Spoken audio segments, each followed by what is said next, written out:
छन्दस्मे च विछावती आवती वेद शास्त्र रस गावती आवती भाव के वीण बजावती आवती नामापिते च मधुरं मधुरं स्वरूपम् कर्मापिते च मधुरं मधुरास्मदृश्य बुद्धिं प्रबोधय प्रभो मधुबोधशक्तिः विद्या प्रयच्छ परमां परिभावयामि। प्रेम सूर्य शिव शंकर भगवान की जय। श्री यज्ञ नारायण भगवान की जय। बच्चाचार्य व्यास जी महाराज की जय। आइए सभी भक्तगण यथा स्थान खड़े हो जाएं। श्री शिव महापुराण की पावन मंगल में आरती में हम सभी प्रवेश करें। हरि अम्मा इदगुं हविः प्रजननन्मे असुरसवीरगुं सर्वगणगुं सुस्ताहि आत्मसनि प्रजासनि पशुसनि लोकसन्न्यभयसनिः अग्निः प्रजां बहुलां मे करोद्वन्नं पजोरेतु अस्मासु दत्तः।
स्वामी जानते अलिवेका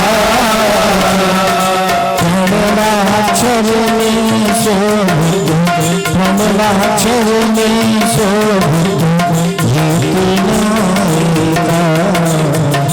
ओम जय शिव स्वामी जी की आरती जो कोई नर गावे, स्वामी जो कोई नर गावे, कहत शिवानंद स्वामी जपत शिवानंद स्वामी सुख संपत्ति पावे। ओम जय शिव ओम जय शिव प्रभु हर शिव ब्रह्मा विष्णु सदा शिव, ब्रह्मा विष्णु सदा शिव हर गावे। ओम जय शिव ओम जय शिव ओम जय शिव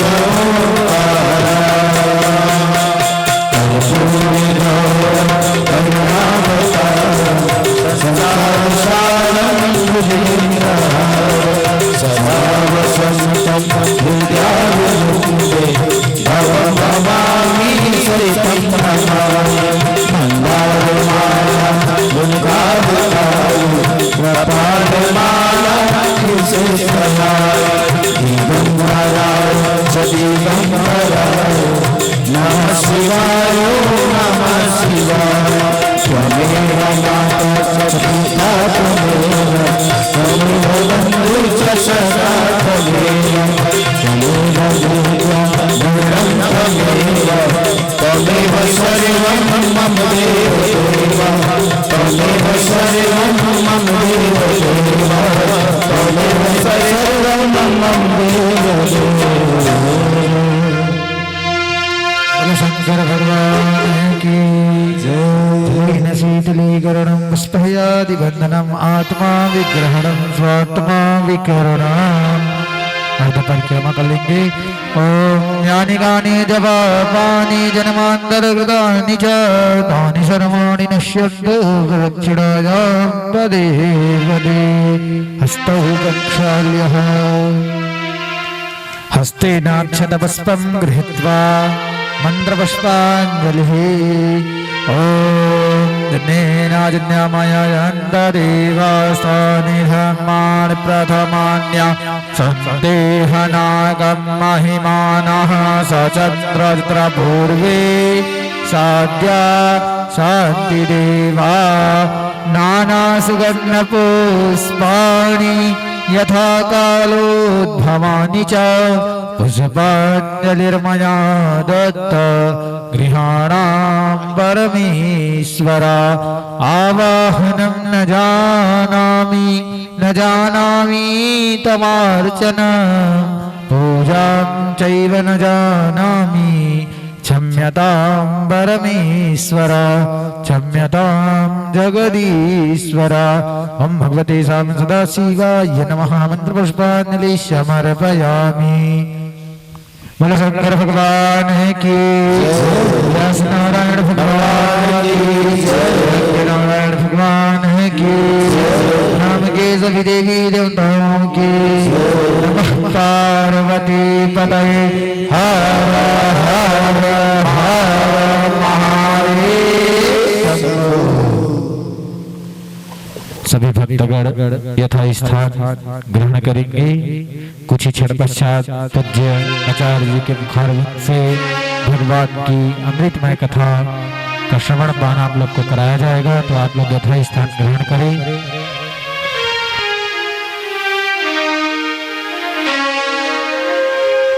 हरि बोल। श्री राधे। जय श्री श्याम। हरि बोल। आवाज खोलना और भी। श्री राधे। हरि बोल। श्री राधे। जय श्री राधे। हरि बोल। श्री राधे। आवाज और खोल। बेस गई। हरि बोल। श्री राधे। जय श्री श्याम। हरि बोल। श्री राधे। राधे श्याम। जय श्री श्याम हरि बोल।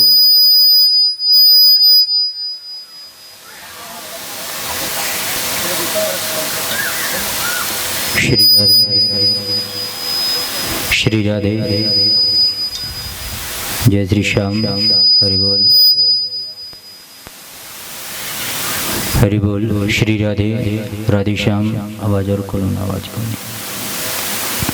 श्री श्याम हरि बोल जय श्री राधे जय श्री श्याम जय श्री शंकर। हरि ओम। स्वस्ति श्री गणेशाय नमः। स्वस्ति श्री सद्गुरु चरण कमलेभ्यो नमः। स्वस्ति श्री मातृपितृचरण कमलेभ्यो नमः। स्वस्ति श्री राधा कृष्ण चरण कमलेभ्यो नमः। लंबोदरं परमसुन्दरमेकदन्तम् ॐ लंबोदरं परमसुन्दरमेकदन्तम्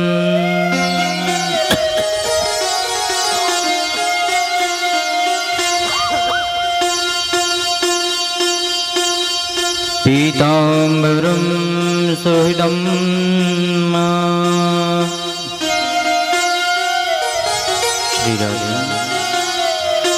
लंबोदरं परमसुन्दरमेकदन्तम्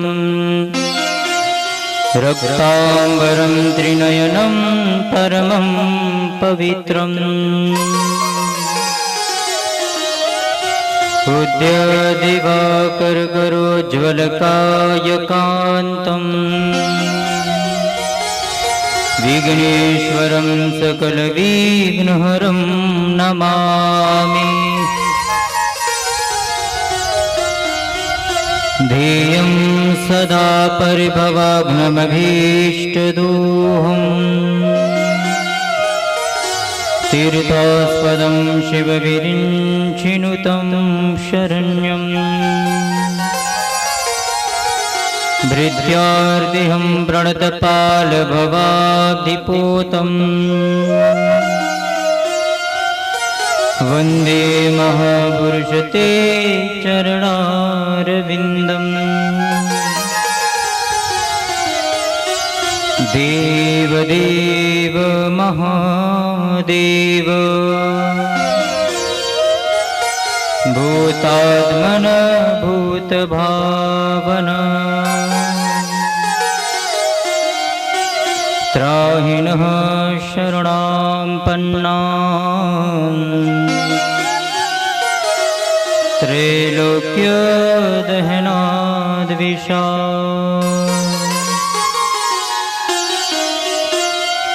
पवनतनया संकटहरण मंगलमूर्तिरूप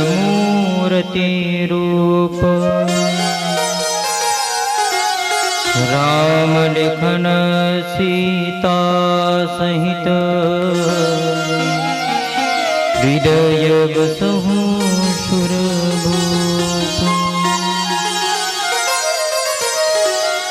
बोले श्री वृंदावन बिहारी लाल की जय। शंकर भगवान की जय। बोले शिव महापुराण की जय। बोले यज्ञ नारायण भगवान की जय। बोले बंजारी मैया की जय। बोले सभी देवी देवताओं की जय। हर हर महादेव। परम मंगलमयी तड़ती बिंदी पिताम्बरधारी श्वेत वस्त्रधारी भगवान श्री शंकर के चरणों में दास का कोटिशा प्रणाम। परम कृपालु परम दयालु भगवान शंकर के चरणों में दास का कोटिशा प्रणाम।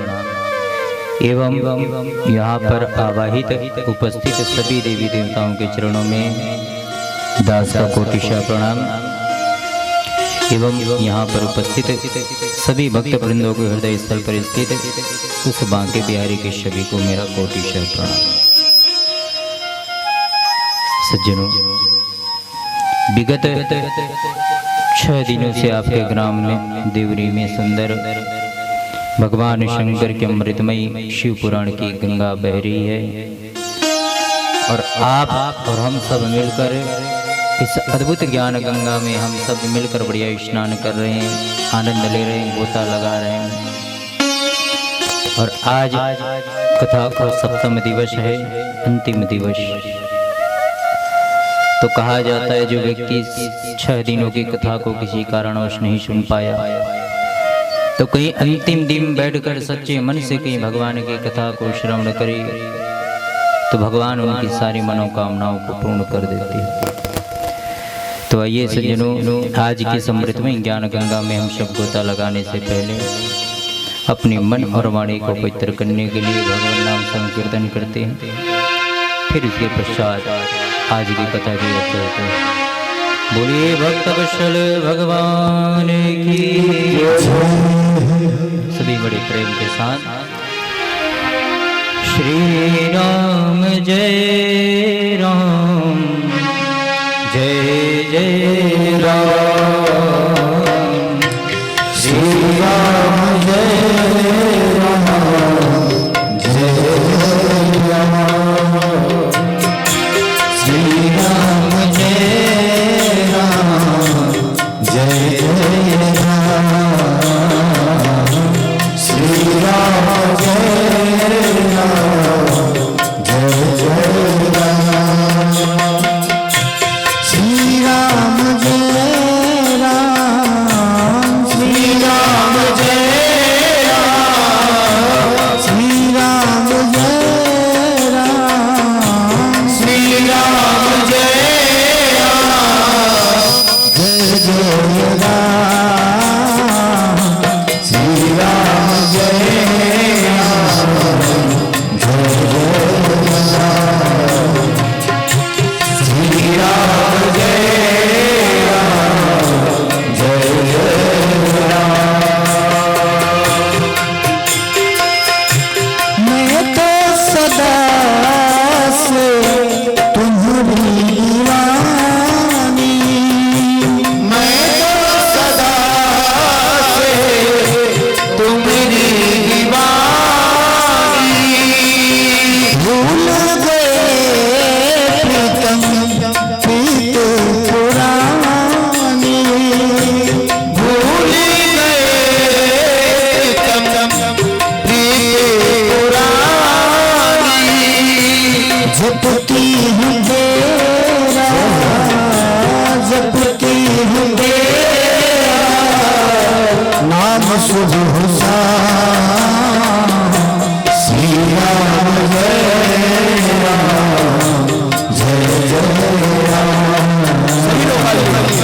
श्री राम जय राम जय जय Ram.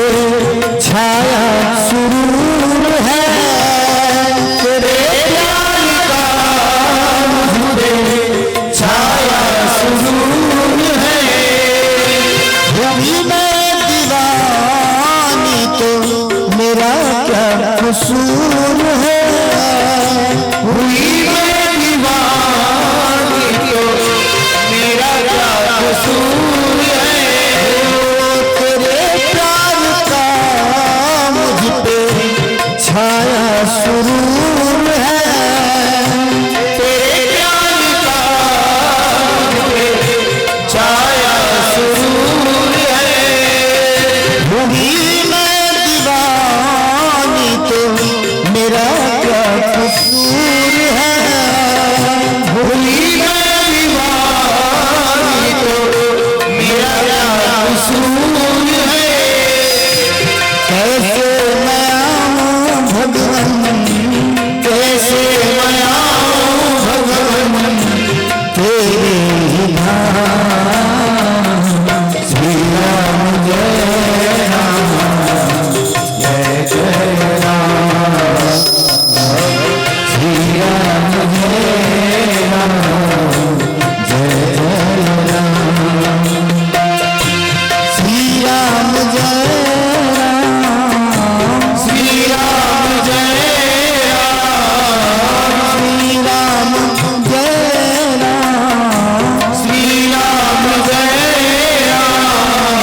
Hello hello hello hello बोलिए श्री भक्त वत्सल भगवान की जय हो।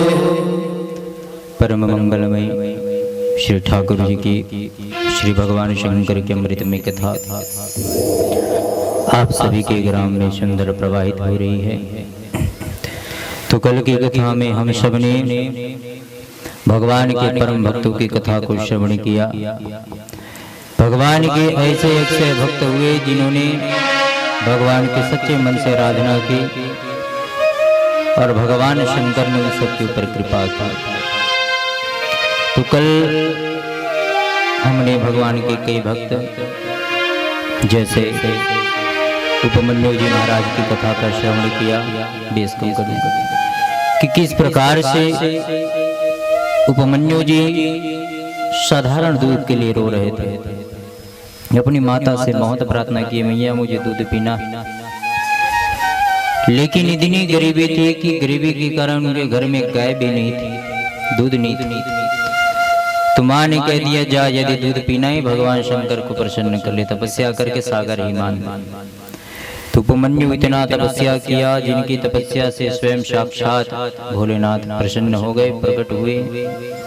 बोले बेटा क्या आशीर्वाद चाहिए। उपमन्यु पहले मन में कामना लेके तो गया था, लेकिन जब भक्त को भगवान का दर्शन हो जाता है तो उनके मन में जितनी भी व्यथा है, जितनी भी पीड़ा है, जितनी भी कामना है, सब नष्ट हो जाता है। फिर उसके मन में कुछ नहीं बचता। ध्रुव जी महाराज मन में कामना लेकर गए थे कि मैं अपनी माँ को दिखाऊंगा कि देखो मैंने परमात्मा को प्रसन्न कर लिया। मन में कामना लेकर गया, लेकिन जब ठाकुर जी के अद्भुत स्वरूप को देखा उनका मन पूर्ण रूप से शांत हो गया। ध्रुव जी भूल गए कि मैंने किस कामना से तपस्या की।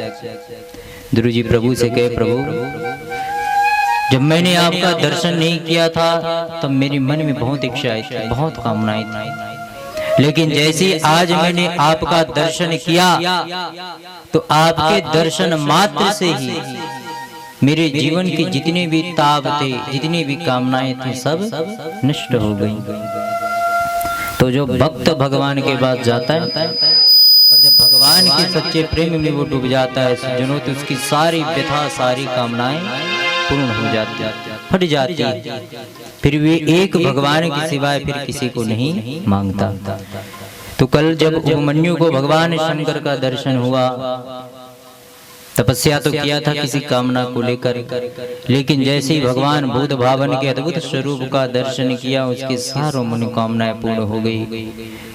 आज उपमन्यु सोचने लग गया क्या मैं भगवान से एक दूत के लिए ही इतना तपस्या की। अरे आज इनके स्वरूप को देख कर तो मेरी जन्म जन्म की प्यास मिट गई, अब इनसे क्या मांगू। भोलेनाथ बोले बेटा क्या चाहिए तुझे, बोल बोल तू जो मांगेगा त्रैलोक्य को मांगेगा। उपमन्यु तुझे त्रैलोक्य को दे सकता हूँ, क्या चाहिए। उपमन्यु बोले भोलेनाथ मैंने तपस्या से पहले मन में सोच के आया था आपसे दूध मांगूंगा, सागर को ही मांग लूंगा, लेकिन जैसे आपके इस अद्भुत परम पावनी स्वरूप को देखा तो मेरे मन की सारी प्यास मिट गई, सारी व्यथा मिट गई महाराज। अब मेरे मन में कोई इच्छा ही नहीं बची आपसे मांगने की, क्या मांगू। अरे आप स्वयं मिल गए, इससे बड़ी क्या बात हो सकती। भगवान बोले बेटा मांगना तो पड़ेगा। और जब उपमन्यु ने मना कर दिया, भगवान शंकर बोले बेटा मैं एक पिता, और माता पिता बच्चों को देकर बड़े प्रसन्न होते हैं, चाहे बच्चे मांगे या ना मांगे, माता पिता का कर्तव्य है उनको देना। तो चल आज मैं तुझे देता हूँ। बोले दूध दही घी मधुरस जितने भी सप्त सागर है सब तुझे दे दिया जाओ, जितना चाहना है पियो, जितना चाहना है पिलाओ जाओ। और आज केवल एक छोटे से संकल्प मात्र से ही उपमन्यु जी महाराज को परमात्मा का दर्शन हो गया। केवल 5 वर्ष के थे उपमन्यु जी महाराज। तो शुद्ध जी कहते सुनगादे भैया, ये परमात्मा भगवान जो है इसको प्राप्त करना बड़ा सरल रास्ता है, इसको प्राप्त करना कठिन नहीं, लेकिन भगवान को प्राप्त कौन कर सकता है? भगवान को एक ज्ञानी प्राप्त करना चाहे बड़ा मुश्किल हो जाता है प्राप्त करना, लेकिन कहीं एक अबोध अज्ञानी जो सरल है भगवान उनको जल्दी प्राप्त होते। भगवान कहते हैं कि मैं ज्ञानियों को जल्दी प्राप्त नहीं होती, भगवान जो सरल व्यक्ति होते उनको बड़ी जल्दी प्रसन्न होते उनकी सरलता को देखकर। तो भगवान सदैव जो सरल है उनसे ही प्राप्त होते। और आज भगवान ने 5 वर्ष के बालक उपमन्यु को दर्शन दे दिया। तो शुद्ध जी कहते हैं कि भगवान की भक्ति करने का कोई उम्र नहीं होता। शौनकादि ऋषि, एक छोटा सा बालक मन में संकल्प करके निकल गया परमात्मा को प्राप्त करने के लिए। कल ऐसी जबरदस्त तपस्या की कि भगवान शंकर और जिस परमात्मा को प्राप्त करने के लिए न जाने कितने बड़े अमलात्मा विमलात्मा योगिंद्र महामुनि 1000 वर्ष से तपस्या कर करके परेशान हो गए कि एक झलक तो उस बाबा का दर्शन हो जाए, लेकिन किसी को दर्शन नहीं हो रहा। और वही भोलेनाथ केवल कुछ दिन तपस्या करने से एक छोटे से बालक के ऊपर प्रसन्न हो गए। तो हमको यही शिक्षा मिलती है सज्जनों कि भगवान न तो हमारे जात पात को देखते हैं, न हमारे उम्र को, न आयु को, न हमारे कर्म को। भगवान तो देखते हैं हमारे भाव को।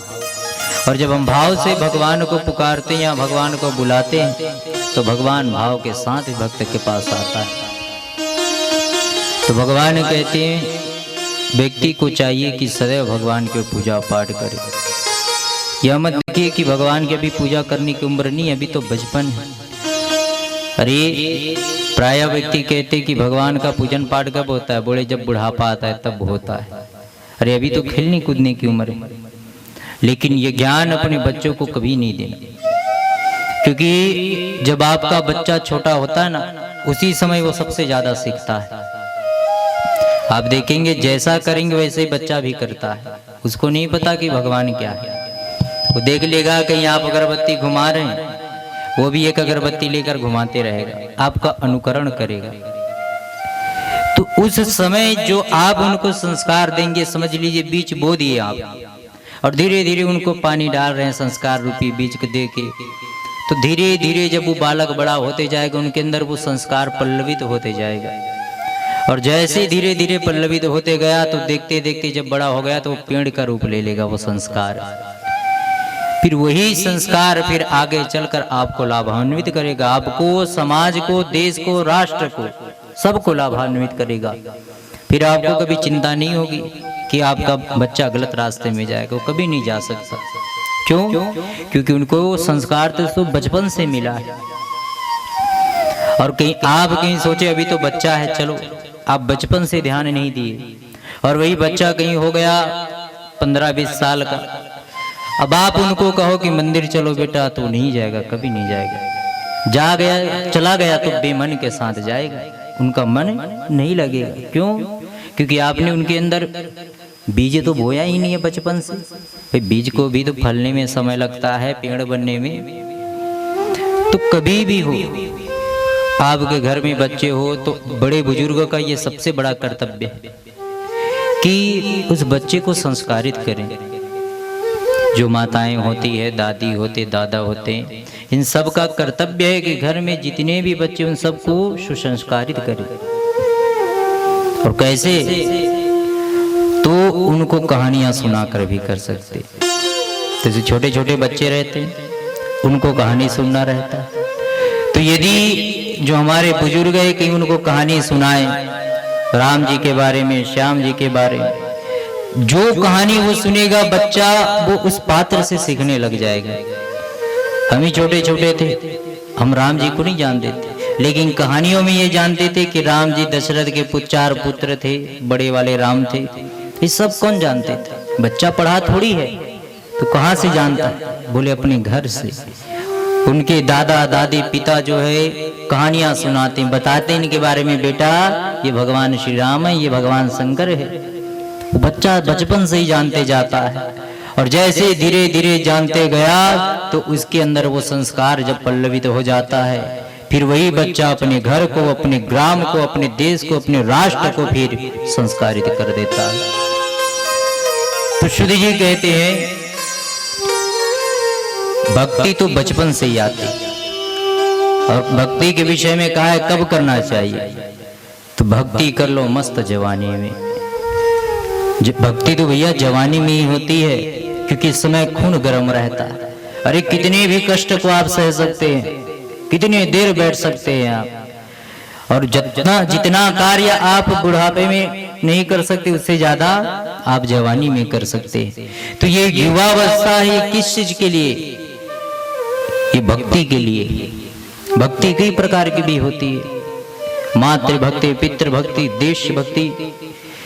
तो ये भक्ति, पूजन पाठ, सत्कर्म, यज्ञ, यात्रा, तीर्थ याटन, ये सब करना है तो आपको इसी युवावस्था में हमको करना है। बुढ़ापे का कहीं समय देके जब रिटायरमेंट होंगे महाराज तब किया जाएगा, तो रिटायरमेंट का कोई भरोसा नहीं है।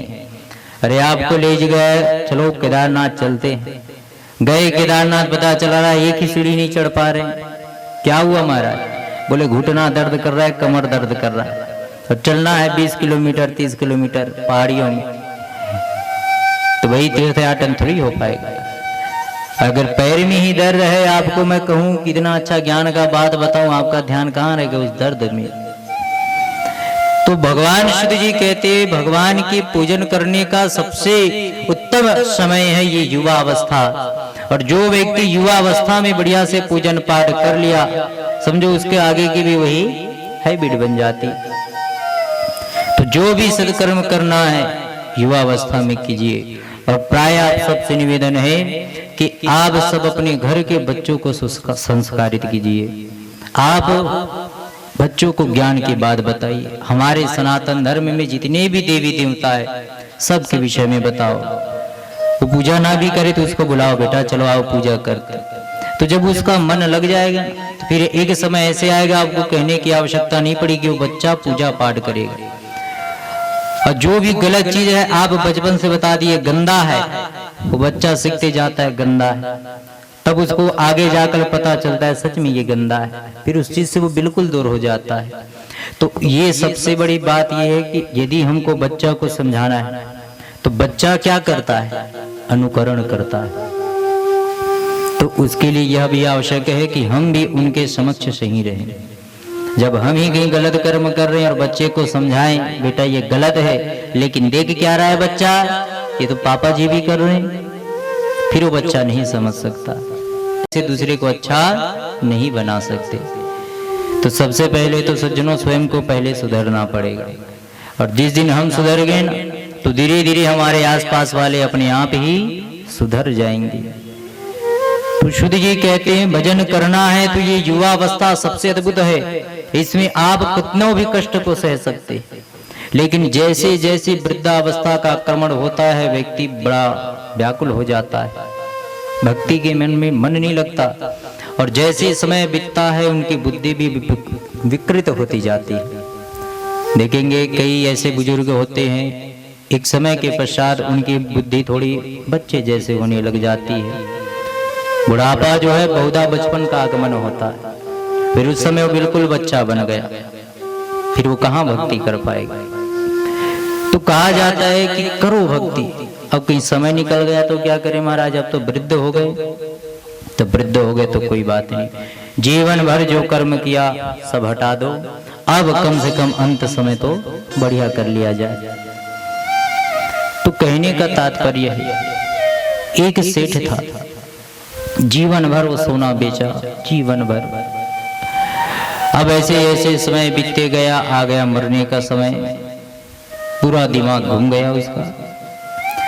अब सारे बच्चे इलाज करवाए कि भैया इसका जल्दी इलाज कराओ, कुछ बताए, सोना चांदी कहाँ दबाए हैं, तब तो हमारा भी कल्याण हो सके। तो एक दिन की बात है, वो सोया हुआ था, अचानक से चिल्लाने लग गया, बढ़ गया रेट बढ़ गया। सारे बच्चे आए दौड़ते हुए, क्या बढ़ गया? अब वो ढंग से बोल ना पाए, तो उसी समय तुरंत डॉक्टर को बुलाया। very जल्दी बुलाओ डॉक्टर को, कम से कम इलाज तो करे, कुछ पता चले कहाँ दबाया हुआ है धन। और जैसे ही डॉक्टर को बुलाया, बढ़िया बॉटल वाटल चढ़ाया बॉटल डॉक्टर, और जैसे ही बॉटल चढ़ा, इसके पुत्र बोले, अच्छा पिताजी बताइए क्या हुआ? पिताजी कहने लगे, बेटा सोना का तो रेट तो अब बढ़ गया है। तो बोले, यही बताने के लिए आप इतना व्याकुल थे? बोले हाँ। तो शुद्ध जी कहते हैं कि वो व्यक्ति जीवन भर वो कर्म किया, भाई जीवन भर बेचा, ठगा, सब किया। तो ऐसा तो नहीं है कि एक ही समय में आप उसकी बुद्धि पवित्र हो जाए।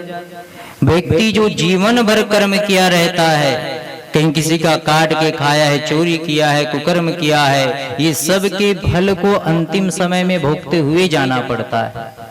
और हम सोचे जीवन भर भले गलत कर्म कर लिए, अंत समय में हम भगवान की भक्ति कर लेंगे, बहुत मुश्किल है। तो इसलिए कहा जाता है कि जब शुरुआत से जब आपकी आदत बन जाएगी ना पूजा पाठ भक्ति करने की, तो वो आदत आपकी निरंतर बनी रहेगी। तो इसलिए कहा गया है कि भक्ति तो शुरुआत से होनी चाहिए सज्जनों।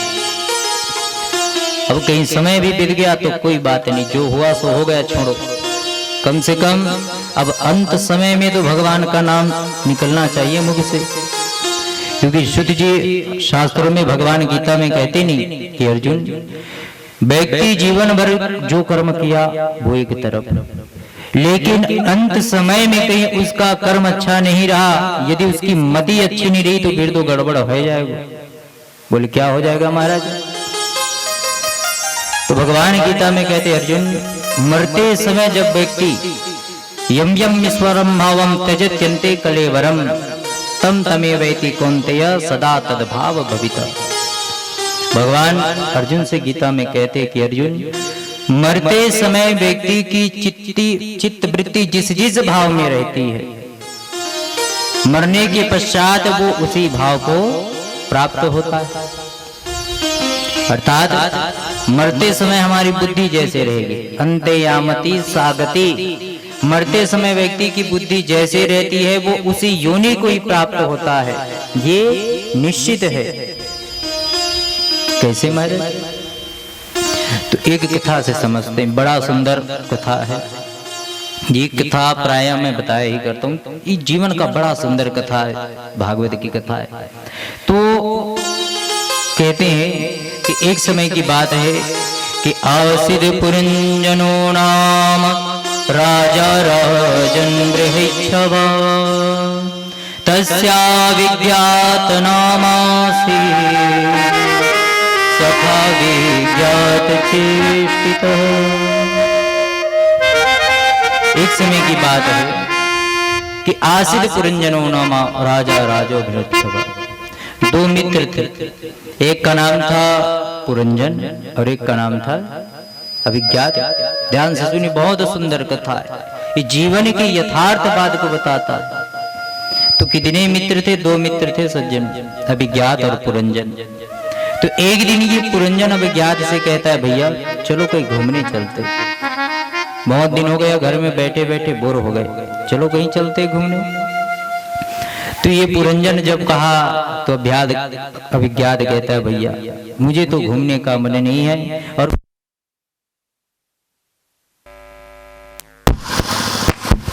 हेलो, बोले भक्त वत्सलो भगवान की तो बढ़िया ध्यान से कथा सुनिए, बहुत अच्छी कथा है।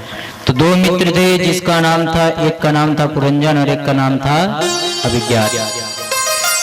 तो एक दिन पुरंजन बोला, मित्र चाहिए चलो कहीं घूम कर आते। अभिज्ञात ने मना कर दिया, भैया मैं तो नहीं जाने वाला।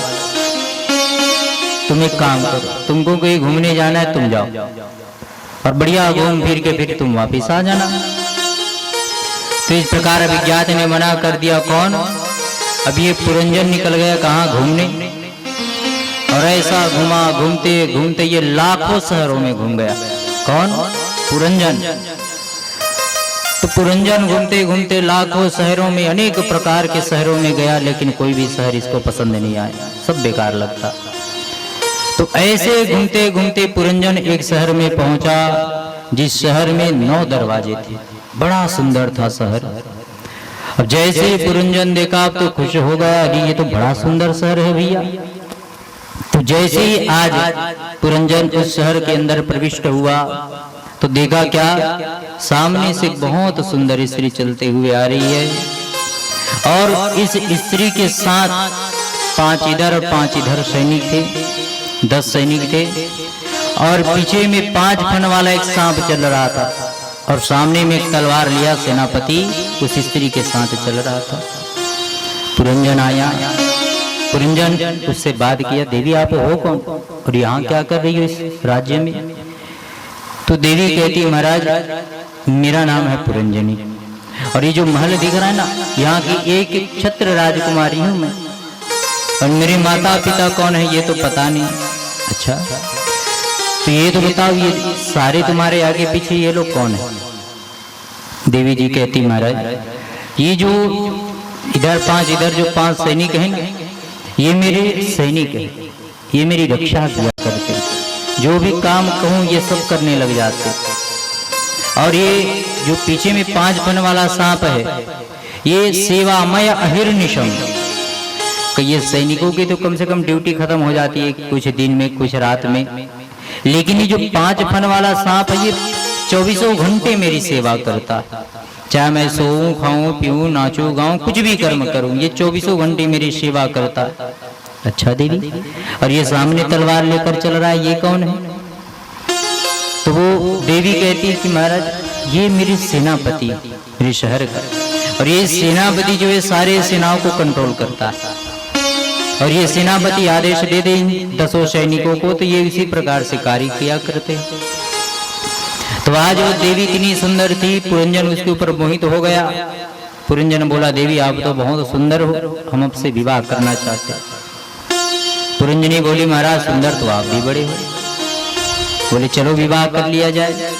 सो दोनों वहीं पर गांधर्व विवाह कर लिया, अग्नि को प्रज्वलित करके साक्षी मानकर, और दोनों विवाह करके पति पत्नी बन गए। अब पुरंजन वहीं जो उसका महल था 9 दरवाजे वाला, वहीं रहने लग गया। समय बीतने लग गया, कई 1000 वर्ष व्यतीत हो गए। कालांतर में पुरंजन के हजारों पुत्र हुए। अब धीरे धीरे रहने लग गया। तो कहते हैं कि ये पुरंजन जो था अपनी पत्नी पर इतना आसक्त हो गया, इतना आसक्त हो गया कि स्त्री ऐसी हो गई कि क्वचित गायति गायन्त्याम रुदन्ति रुदतिम क्वचित हसन्त्याम हसेति जलपन्त्याम अनुजलपति।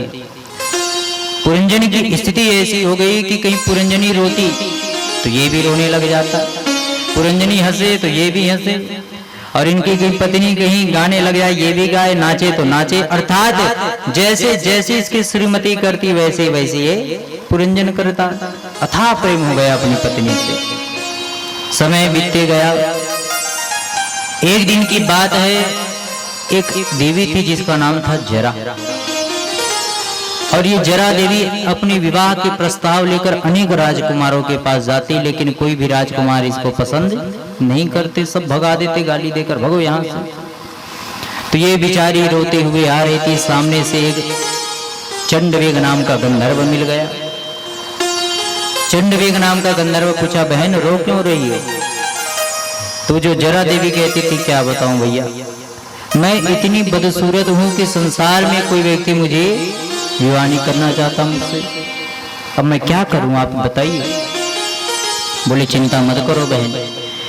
तो आज वो जो चंडवेग कहता है, देवी मेरे पास 365 गोरे गोरे सैनिक है और 365 काली काली सैनिकाएं, तो 365 लगभग 720 के आसपास। तो एक काम करो, मेरे सैनिक को तुम ले जाओ और जो राजकुमार तुमको अच्छा लगे इनको आदेश बस दे देना, सब आक्रमण करके उसको पकड़ के लाकर तुम्हारे चरणों में डाल देंगे। ठीक है महाराज। तो जो जरा देवी थी सारे सैनिकों को ले ली, जाने लग गई। जाते जाते कहाँ पहुंची? पुरंजन के शहर में। और इनकी दृष्टि पुरंजन के ऊपर पड़ गई। पुरंजन था बड़ा सुंदर, बिल्कुल युवा, गोरा नारा। तो आज जरा देवी कहते हैं सुनो सैनिकों, जाओ और जाकर उस पुरुष को पकड़ कर लाओ मेरे, मैं विवाह करना चाहती हूँ उससे। तो जितने भी सैनिक थे सबके सब आक्रमण कर दिए। कहाँ? उस पुरंजन के ऊपर। पुरंजन देखा, भग गया, अपने महल में छिप गया। लेकिन सारे सैनिक भी इसके महल में घुस गए। भयंकर युद्ध हुआ। तो पुरंजन के यहाँ तो कुछ ही सैनिक थे, इसकी पत्नी के 10 सैनिक इधर, 5-5। एक सांप था, एक सेनापति था। तो देखते देखते क्या हुआ कि ये जो 720 जो सैनिक थे, पुरंजन के सारे सैनिकों को इत्यादि सबको मार दिए। और पुरंजन की पत्नी पुरंजनी को पकड़ लिया इन लोगों ने। अब तो पुरंजन चिल्लाने लग गए, अरे भैया मेरी पत्नी को क्यों पकड़ लिए, छोड़ो इसको। तो आज सारे सैनिक मिलकर उसकी पत्नी को भी मार दिए। तब तो पुरंजन छाती पीटकर रोने लग गया, हाय मेरी पुरंजनी को इस दुष्टों ने मार डाला, मार डाला, मार डाला। और ऐसे छाती पीटते पीटते वो भी पुरंजन मर गया वहीं पर। और जैसे ही पुरंजन मरा तो कहते नहीं यंते यामती सागती, मरते समय व्यक्ति जिसको याद करता है वो उसी योनि में जाता है। तो आज पुरंजन मरते समय किसको याद किया? अपनी पत्नी को, एक स्त्री को। तो कालांतर में फिर अगले जन्म में ये एक स्त्री बनकर पैदा हुआ पुरंजन। और जैसे स्त्री बनकर ये जन्म लिया तो इनका विवाह एक राजा के साथ हुआ। और वो राजा भी कालांतर में मर गया। तो ये पुरंजन अब सती बनकर उसी की चिता में बैठ गया। अब पिछले जन्म का पुरंजन था, इस जन्म में स्त्री है। अब वो मरने के लिए, सती बनने के लिए बैठ गया चिता पर। अब इधर क्या हुआ, ये जो पुरंजन था इसका एक मित्र था, अभिज्ञात था, जिसको छोड़कर आया था। तो इसका ये मित्र सोचा कि मेरा मित्र पुरंजन घूमने के लिए निकला। और ऐसा घुमा, कई वर्ष व्यतीत हो गए, आज तक वापस ही नहीं आया ये। तो क्या किया जाए? तो अभिज्ञात सोचा चलो मैं ही उसको ढूंढ कर लाऊं। सो अभिज्ञात एक ब्राह्मण का वेश बनाकर ढूंढने निकला। और ढूंढते ढूंढते कहाँ पहुंचा? जहां पर पुरंजन को वही जो सती के रूप में था चिता ऊपर बैठा था। तो आज जैसे इसका मित्र अभिज्ञात देखा, वो तो जान गया कि अरे ये तो मेरा मित्र है। और ये इतना घुमा कि आज इसकी मृत्यु भी हो गई, स्त्री भी बन गया। तो आज मजाक करते हुए कहने लग गया, अरे कहो मित्र, किसके साथ तुम सत्ता होने जा रहे हो आज? किसके प्रेम में इतना पागल हो गए कि उसकी चिता पर ही बैठ गए? अब तो पुरंजन को बात बड़ी बुरी लगी कि कैसा दुष्ट ब्राह्मण है। अरे मैंने अपने पति के सिवाय किसी पर पुरुष को देखा भी नहीं और ये मुझे मित्र कहता है। तो आज अभिज्ञात समझ गया मेरे मित्र को पिछले जन्म की बात याद नहीं है। अभिज्ञात बोला, मित्र तनिक अपनी बुद्धि पर जोर तो मारो, ध्यान दो कि तुम कौन हो। अरे मैं तुम्हारा मित्र अभिज्ञात हूँ। हम दोनों कितना सुंदर मान सरोवर के हंस बनकर रहा करते थे आनंद के साथ। और एक दिन तो घूमने निकला और ऐसे निकला कि आज इतना भटक गया कि तू दोबारा वापस ही नहीं आया। और जैसे ही वो पुरंजन जब दिमाग लगाया, बुद्धि पर जोर डाला, उसको पिछले जन्म की सारी बात याद आ गई। देखा, हे भगवान मैं किसकी चिता पर बैठा हूँ। देखा कि सामने उसका मित्र खड़ा है, सारी बात याद आ गई पिछले जन्म की। कूद गया चिता से और दौड़ते दौड़ते जाकर अपने मित्र को गले से लगा लिया। और गले से लगाकर कहने लग गया, मित्र तुम्हारा बारंबार धन्यवाद भैया कि आज तुम नहीं आते तो फिर मैं जलकर मर जाता। तो इस प्रकार आज कौन? उसका मित्र आया, तब जाकर उस पुरंजन को फिर ले गया। तो ये जो कहानी सुने सज्जनों, ये एक रूपक कहानी है। अब यथार्थ मूल कहानी को सुनिए ध्यान से। सबसे पहले कहानी में आपने सुना कि दो मित्र थे, अभिज्ञात और पुरंजन। ये दोनों कौन हैं? तो ये जो अभिज्ञात है वो परब्रह्म परमात्मा है।